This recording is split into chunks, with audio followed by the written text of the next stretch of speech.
Halo guys, gua Sanzaime. Di video kali ini Mimin ingin membahas One Punch Man chapter 200. Seperti biasa, yang pertama Mimin bakal ngebahas revisi kedua, lalu lanjut ngebahas revisi ketiganya. Nah, chapter terbaru yang baru aja rilis ini adalah revisi ketiga yang mau Mimin bahas di video kali ini. Jadi udah dipastikan ini masih fresh dan baru. Tapi untuk awalan, Mimin bakal membahas revisi kedua terlebih dahulu, lalu lanjut membahas revisi ketiga. Oke lah, nggak usah lama-lama, langsung aja kita bahas One Punch Man chapter 200. Oke, judul chapter kali ini adalah Void. Judul yang cukup simpel, tapi ini menandakan kemunculan dari MT Void di chapter 200 ini. Nah, pada awal chapter, setelah kita melihat pertempuran ninja surgawi melawan Placiplace dan Sonic, di sini Sonic mempunyai sebuah pertanyaan dalam benak hatinya tentang Placiplace. Sonic bergumam dalam hati, "Jujur saja, aku mengira aku sudah mendapatkan sebuah latihan berat dari semua pertarunganku melawan Saitama. Tapi perkembangan Placiplace di luar dari imajinasiku. Yah, walau jelas dia tidak di tingkat kekuatan yang sama denganku."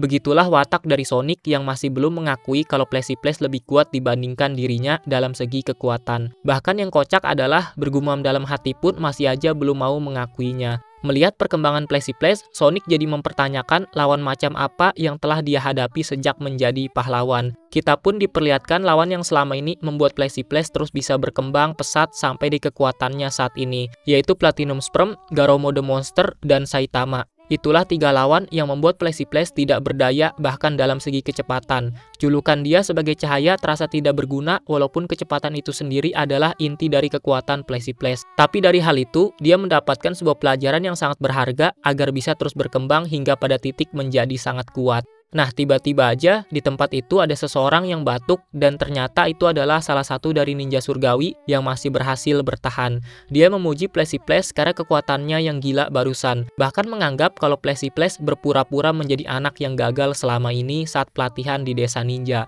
Dia juga bertanya, "Kenapa kau mengkhianati kami, Place?" Pertanyaan yang ditunjukkan untuk Placiplace justru dijawab oleh Sonic yang bilang kalau dia itu hanya peduli dengan dirinya sendiri, dan dibenarkan oleh Placiplace yang hanya diam saja mendengar omongan Sonic tentang dirinya. Tapi setelah memuji Placiplace, ninja sekarat ini tertawa kecil dan bilang, "Tapi kau bukanlah apa-apa dibandingkan dengan pria itu. Dia bisa memakai ninjutsu yang sangat kuat tanpa batas, hingga kau akan menyangka itu adalah genjutsu. Bahkan walau kita semua menyerang bersama-sama, kita tidak akan mampu menyentuh pria itu."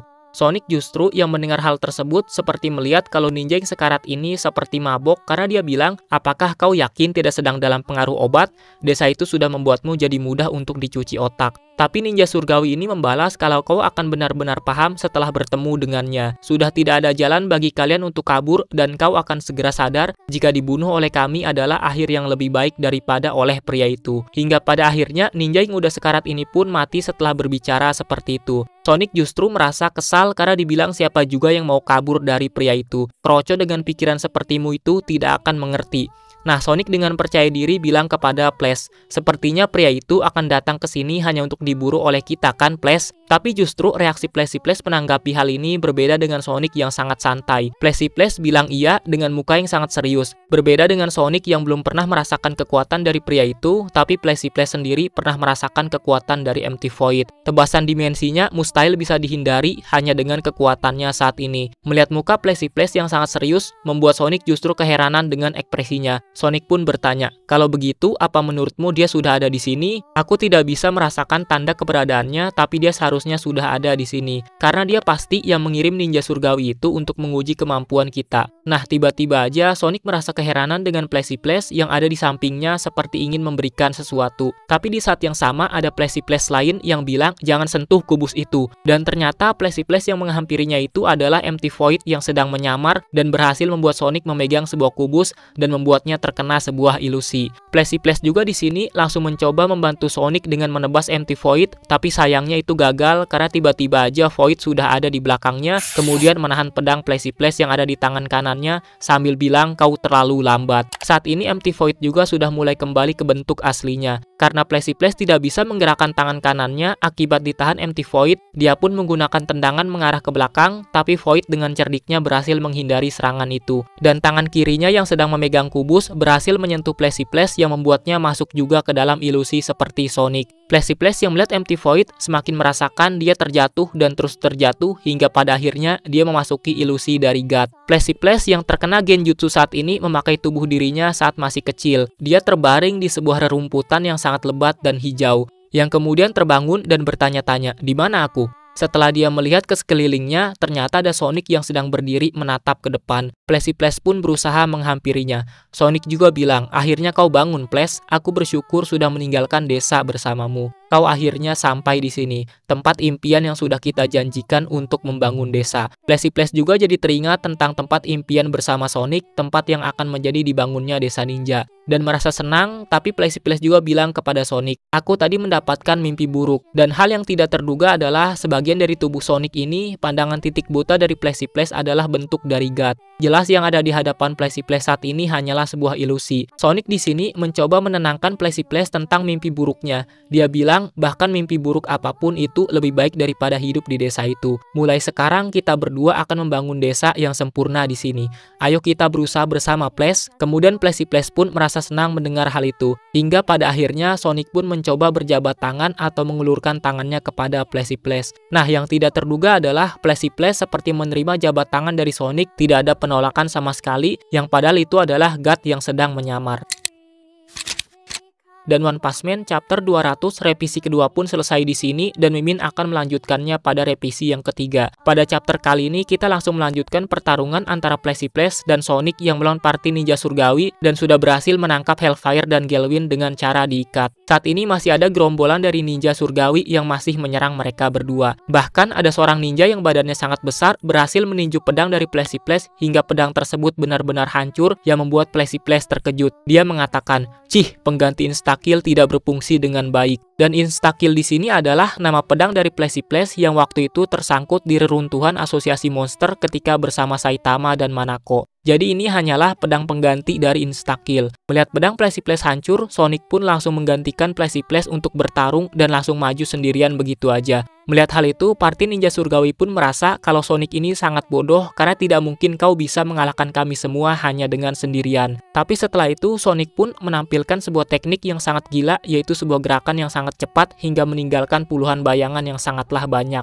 Nah, teknik ini mengingatkan Mimin dengan teknik Saitama yang waktu itu dipakai ketika melawan Sonic. Melihat teknik dari Sonic itu, Flashy Flash terkejut karena Sonic mampu mengeluarkan 30 bayangan atau bahkan lebih dari itu. Tapi hal kocaknya adalah ketika Sonic udah keren-kerennya nih mengeluarkan banyak bayangan, dia malah berhasil dipukul oleh ninja yang badannya besar itu, kemudian dia pun terpental, tapi akhirnya berhasil untuk bertahan lagi. Ninja yang besar ini bilang kalau itu adalah pertunjukan yang sangat murahan. Sonic pun bergumam dalam hati, "Kupikir aku bisa mengalahkan beberapa dari mereka menggunakan Sonic Boom seperti yang dia lakukan. Tapi kenyataannya aku baru saja melewati mereka dengan serangkaian lompatan ke samping."